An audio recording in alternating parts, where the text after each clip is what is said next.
नमस्कार दर्शक मंडली आमी नीलकमल दास और आपनारा देखছেন आपनादेर पछंदेर YouTube channel the beauty of nature. आज के आमी जे विषयटा निये आलोचना करब जे आमरा प्रत्येकेई ड्रागन के भालोबासी एवं ड्रागन एकटा खूबई उपकारी एवं बहु बर्षजीवी एकटा फल गाछ। এই গাছ আমরা প্রত্যেকের বাড়িতেই লাগানোর চেষ্টা করছি। তো এই গাছটাকে আমরা কিভাবে আজকে রোপণ করব তার পদ্ধতি আপনাদেরকে আমি করে দেখাবো।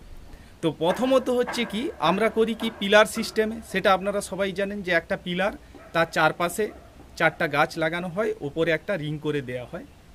এছাড়াও আরেকটা পদ্ধতি হচ্ছে টেলিস পদ্ধতি। আর আমি যে পদ্ধতিতে করেছি সেটা টেলিস পদ্ধতি, কিন্তু একটু অন্য রকম। আপনারা যদি একটু ভালো করে লক্ষ্য করেন দেখবেন যে আমার যে এই বাড়ির যে চারদিকে প্যারাপেট আছে তার যে থামগুলা ছিল বা পিলারগুলা ছিল সেই পিলারকে আমি উঁচু করেছি 4.5 ফুটের মতো হাইট। আর ওই পিলারটা 10 ইঞ্চি দুপাশে দুটা আমি গ্রিলের রড টানা চালিয়ে দিয়েছি। এবার এই রডটা কেন দিলাম, অনেকেই এই রডের জায়গায় বাঁশ দেন, কিন্তু ড্রাগন গাছ হচ্ছে বছর 20 অন্তত আপনার বাড়িতে থাকবে ঠিকঠাক পরিচর্যা করলে। তাহলে আমাদেরকে যে স্ট্রাকচার করতে হবে সেই স্ট্রাকচার যেটা করব সেটা যেন বছর 20 আমাদের তার আয়ুটা হয়। আজকে আমি বাঁশ দিয়ে একটা এখানে স্ট্রাকচার করলাম, এবার এর যে ক্যানোপি তৈরি হবে এইটা আমার 1 বছরের গাছ, তার চেহারা দেখুন। এবার এইটা যখন প্রত্যেক বছর 4টা-5টা করে এক্সট্রা ডাল বেরোতে থাকবে তখন ওই বাঁশ বা বাঁশের যে এটা থাকবে সেইটা বছর 5 বা বছর 10 খুব বেশি হলে থাকবে, তাতে ঘুণ ধরে ভেঙে যাবে। আর ভেঙে গেলেই আপনার ড্রাগন গাছের দফা রফা হয়ে যাবে। সেই জন্য আমি যেটা করেছি এখানে একটা যেটা দিয়ে আমাদের 4 কোনা রড যেটা হয় সেই রডটা দিয়েছি। আর একটা ব্যাপার, যেহেতু এইটা রড দেওয়া হয়েছে, রডটা গরমের সময় যে টেম্পারেচার হবে সেই সময়ে এই যে ডালটা দেখুন, এই ডালটা এই রডের উপরে থাকবে, তখন এখানটাতে এই তাপের ফলে নষ্ট হয়ে যেতে পারে। সেইটা যাতে নষ্ট না হয় সেই জন্য নারকেল দড়ি দিয়ে আমি পুরো রডটাকে কভার করে দিয়েছি। এতে করে গরমের সময় আপনাদের এই ড্রাগন গাছ বা ড্রাগন গাছের ডাল অনেকটাই রক্ষা পাবে। এটা হচ্ছে 1 নাম্বার কারণ। 2 করেছি কি দেখুন, যে আমার পুরো নিচের দিকে আমি এই যে টবগুলো আছে এই টবগুলো হচ্ছে আপনার 14 ইঞ্চির টব এবং একই রকমের টব দেওয়া আছে। এর কারণ হচ্ছে কি না, দূর থেকে যখন পুরো এই যে অংশটা দেখতে লাগবে তখন একটা ভালো আপনাদের দৃষ্টিনন্দন লাগবে। এরপর এই যে টবে যে গাছগুলো লাগানো হয়েছে আপনারা লক্ষ্য করলে ভালো করে লক্ষ্য করুন যে গাছটাকে এই যে গাছটাকে যখন আমি প্রথম এই টবের মধ্যে রোপণ করি বা লাগাই তখন দেখুন যে এইটা কিন্তু এই মিডিলে নেই, মিডিল থেকে একদম ধারের দিকে, আমি যেদিকে দেওয়াল সেই ধারের দিকে এটাকে রোপণ করেছি। তার কারণ হচ্ছে কি এই ড্রাগন গাছটা প্রচুর পরিমাণে খাবার খায় আর প্রত্যেক বছর এর রুট বাউন্ড হয়ে যাবে এবং যে মাটিটা সেই মাটিটা আমাকে তুলে ফেলাতে হবে। আমি যেহেতু মাটিতে করিনি টবে করেছি, তাহলে এই মাটিটাকে চেঞ্জ করব কি করে? না, মাটিকে চেঞ্জ করার সময় আমি ছুরি দিয়ে এই পোরশন এবং এই পোরশন কেটে দেব। ছুরি দিয়ে এই পোরশন আর এই পোরশনটা কেটে দেওয়া হবে। কেটে দিয়ে এই দিকের মাটি বা এই দিকের মাটি এবং রুট পুরোটাই আমি তুলে নেব। তুলে নেওয়ার পর নতুন করে আমি যে মিক্সড সার এবং মাটি তৈরি করব সেই মাটিটা ওর মধ্যে দিয়ে দেব। তাহলে প্রতি বছর এইটা যদি করা হয় তাহলে কি হবে না, ড্রাগন গাছের যে খাবারের যে চাহিদা সেটাও পূরণ হবে এবং মাটিটাও বদলানো হবে এবং বহু বছর ধরে এই গাছটাকে আমি আমার বাড়ির ছাদে রাখতে পারবো। এবারে হচ্ছে ড্রাগন গাছের মাটি তৈরি। আমরা প্রথমে এই গাছটাকে যে যখন রোপণ করব তখন আমরা করব কি, যে মাটিটা নেব। আমাদের এখানে এই মাটিটা হচ্ছে দোআঁশ মাটি, গার্ডেনের যে মাটিটা থাকে সেই মাটিটা আমি 4 ভাগ নিই, তার সাথে 3 ভাগ মানে 4 কৌটা যদি আমি মাটি নিই, তাহলে 3 কৌটা আমি করি কি গোবর সার বা ভার্মি কম্পোস্ট দিই। তার সাথে হাড়গুঁড়া, শিংকুচা, নিমখোল, সর্ষের খোল আর হিউমিক অ্যাসিড, এপসাম সল্ট, এইগুলোকে দিয়ে কি করা হয়, মিক্সড করে রেখে দিই। মাসখানেক রেখে দেওয়ার পর সেই মাটিটা আমি গাছ রোপণ করার ক্ষেত্রে ব্যবহার করি।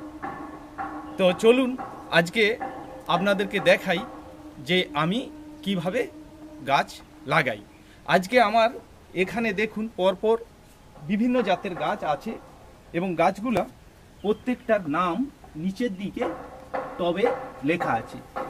যে এইটা গডজিলা, এইটা হচ্ছে ইজিস গোল্ড, অনেকে আসুস গোল্ড বলেন, এটা হোয়াইট স্যাফেয়ার, এইরকম করে এটা হচ্ছে আমেরিকান বিউটি, AB লেখা আছে।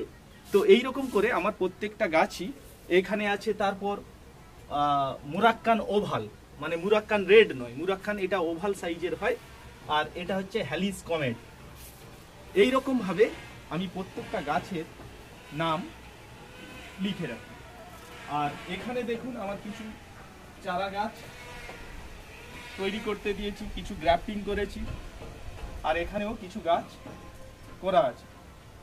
এবার আমার এই যে প্যারাপিট দেখছেন, প্যারাপিটের একদম চারধারেই আমার এই ড্রাগন গাছ লাগানো আছে, আর আমার মাঝখানের ছাদটাতে আমি অন্যান্য ফল গাছ লাগিয়ে রেখেছি। এখানে আর একটু জায়গা আমার আছে, যে এইটার পর সেখানে আমি আজকে গাছটা রোপণ করব। তো আসুন দেখাই আপনাদেরকে যে আমার পদ্ধতিটা কেমন এবং কিভাবে আমি আমার এই গাছগুলোকে আমার এই যে প্যারাপিটের চারপাশে স্ট্রাকচার করে এটাকে রোপণ করেছি। এবারে দেখুন আমি করি কি, এইরকম একটা বাতা নিই, যে বাতার মাপটা আমার টব থেকে এই যে গ্রিলের হাইটটা করা আছে এই পর্যন্ত মোটামুটি একটা মাপ নিয়ে এই পাতাটা তৈরি করা। এরপর কি হয় না, এইটাকে আমার এই টবের মধ্যে রেখে এইখান পর্যন্ত আমাদের বাতাটার হাইট থাকে, আর এখানটাতে আমি বেঁধে দিই। এবার এইটা বাঁশের বাতা বা কাঠের বাতা আপনারা নিতে পারেন।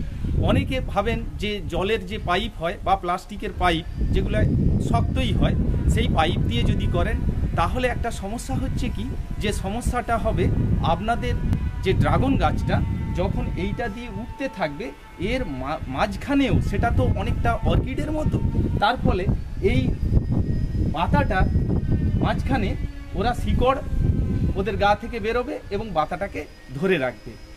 আর কি হবে না, সেই শিকড়টা টবের মাটি পর্যন্ত চলে আসে এবং সেখান থেকেও এই গাছ খাবার সংগ্রহ করে। দেখুন এখানে প্রত্যেকটা গাছ, এই দিকে দেখুন এই একটা গাছ দেখুন এখানে, এটা হচ্ছে আমার নাইট কুইন বা রেড অ্যাপেল ড্রাগন। এই গাছটা দেখুন এখান থেকে কেমন শিকড় গিয়ে টবে গেছে এবং ওখান থেকে ও খাবার নিচ্ছে। এইদিকে প্রত্যেকটা গাছ আপনারা যদি লক্ষ্য করেন দেখবেন এইটা যদি বাঁশের বা কাঠের বাতা হয় তাহলে ওই সুবিধাটা পায়, কিন্তু প্লাস্টিক হলে সে কিন্তু ওই রকমভাবে নিচে যাবে না, আর এখান থেকেও ওই যে ড্রাগন গাছ সে অনেকটাই খাবার ওখান থেকে সংগ্রহ করে। এই হলো ব্যাপার। এবার আমি একটা গাছ আপনাদেরকে লাগিয়ে এখানে নিয়ে এসে আপনাদেরকে দেখাচ্ছি যে কিভাবে প্রথম অবস্থায় আমি ড্রাগন গাছটা রোপণ করি।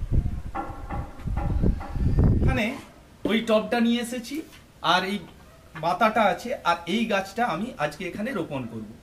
এই গাছটা হচ্ছে এলগুরিলি। এটা এর যে গায়ে যেটা দেখছেন এটা কিন্তু কোনো ফাঙ্গাস বা কিছু নয়, এর মধ্যে একটা সাদা কোটিং থাকে। এই কোটিংটা গরমের সময় গাছটাকে রক্ষা করে। তো যাই হোক, আমার এইখানে ওই মাটি, বালি এবং জৈব সার দিয়ে এই মাটিটাকে আমার রেডি করা আছে। এইটার মধ্যেই আমি করব কি, এই গাছটাকে রোপণ করব। তো তার জন্য প্রথমে আমি এখান থেকে মাটিটা এখানে নিলাম,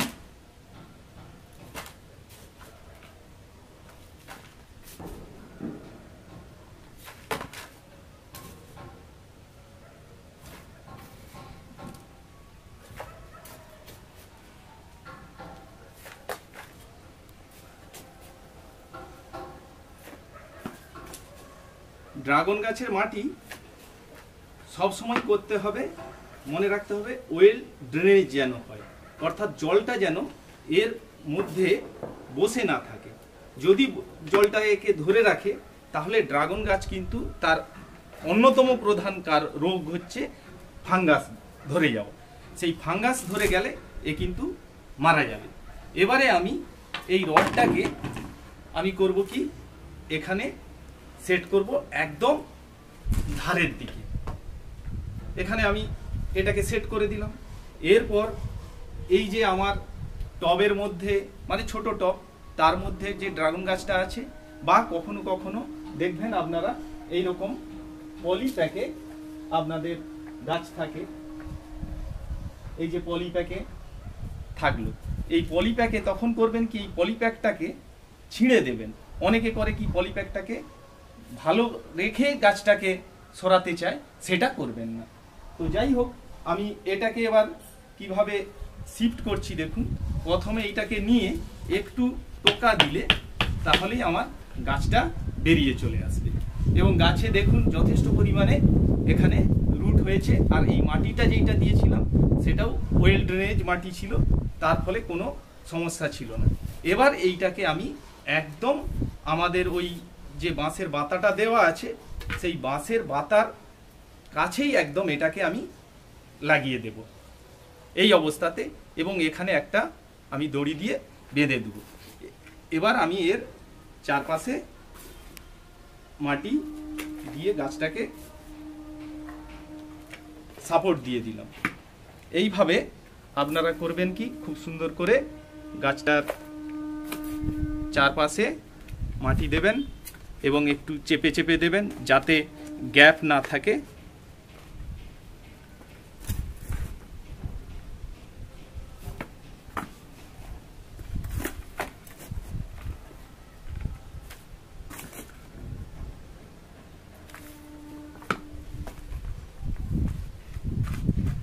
এর মাঝখানটাতে একটু উঁচু করে রাখবেন এবং পরবর্তীকালে আমরা করব কি, এতে মাটি বা সার যখন দেব তখন এর ওপরেই দেব। এবং আমি এই টবটায়, এটা তো 14 ইঞ্চি টব আছে এবং বেশ কিছুটা দেখুন আমি খালি রেখেছি, কারণ এটাকে 1 বছর আমি কোনো রিপোর্ট করব নি, অর্থাৎ দ্বিতীয় বছরের পর এটাকে আমি রিপোর্ট করব।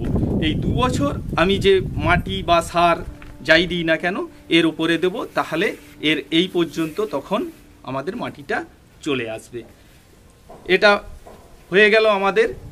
এবার আমি যে জায়গায় এই টবটাকে রাখবো, মানে এই গাছটাকে রাখবো, সেখানে আমি নিয়ে গিয়ে আপনাদেরকে দেখাচ্ছি এবং সেখানেই এই গাছটা থাকবে। পরবর্তীকালে এই গাছের আপডেট দেব এবং জলও এতে দিয়ে দিতে হবে। এখানে আমি টবটাকে রাখলাম এবং এই জায়গাতেই আমার থাকবে, পরবর্তীকালে আপনারা দেখতে পাবেন। আর কি না, এই গাছটাকে যখন আমি বাঁধবো, যদি এমন দড়ি দিয়ে বাঁধি যেটা খুব শক্ত, তাহলে কি হতে পারে, গাছের ক্ষতি হতে পারে। এই জন্য দেখবেন যে এই মশারির দড়ি যেটা পাওয়া যায়, এটা অনেকটা সফট হয়, এটা দিয়ে আপনারা গাছটাকে বাঁধবেন। আর ওপরে এটাকে ঝড় বৃষ্টির আঘাতে, মানে ঝড়ে যদি এই পাতাটা যাতে সরে না যায়, সেই জন্য এইখানটা আপনারা একটা শক্ত দড়ি দিয়ে বেঁধে দিলেন। এটাই হলো আমাদের গাছটা লাগানো। এবার এতে আমি জল দেব। প্রথমবার জল দেবেন, একটু বেশি দিলেও কোনো ক্ষতি নেই। এবার জলটা যখন দেবেন হাতে করে এরকম করে একটু ধরে, মানে সরাসরি জলটা দিলে মাটিটা সরে যেতে পারে, সেই জন্য হাতে করে এই জলটা দিলেন। খুব বেশি জল দেওয়ার দরকার নেই। এটা ছিল আমার 1 লিটারের রঙের কৌটা, এটা থেকে আমি অর্ধেকটা মতো জল এতে দিয়েছি এবং নিচ দিয়ে পর্যন্ত যাচ্ছে না, মানে খুব বেশি জল দেওয়ার দরকার নেই। ড্রাগন গাছে যদি অতিরিক্ত জল দেন তাহলে ড্রাগন গাছ ক্ষতিগ্রস্ত হতে পারে। আজকের ভিডিও এই পর্যন্ত। কেমন লাগলো সবাই কমেন্ট বক্সে কমেন্ট করে জানাবেন। সবাই ভালো থাকুন, সুস্থ থাকুন। আর প্রত্যেককেই অনুরোধ করব যে আপনাদের নিজেদের প্রয়োজনের জন্য বাড়িতে কিছু ড্রাগন গাছ লাগান এবং এমন জায়গায় লাগান যাতে আপনাদের ছাদের জায়গা নেবে না। আপনারা একদম প্যারাপিটের ধারে ড্রাগন গাছ লাগাতে হবে।